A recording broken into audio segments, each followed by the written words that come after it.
Ég hef oft verið að hugsa þetta með iðrun og afturkvæmt til trúarinnar.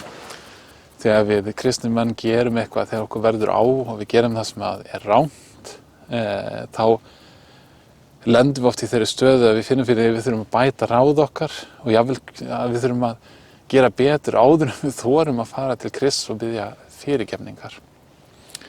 Iðrun það að snúa við blaðinu og bæta ráð sitt og síðan biðjast fyrirgefningar á eftir?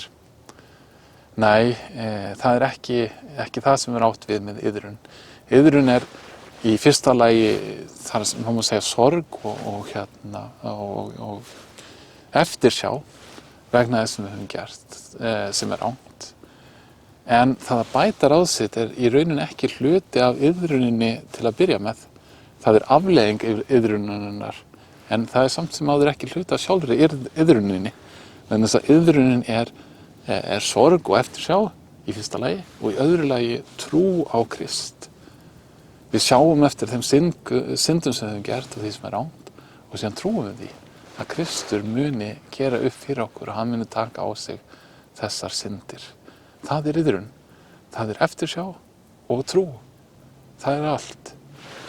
Síðan mun ný hlýðni við Krist mun fylgja sem ávöxtur iðrunarinnar.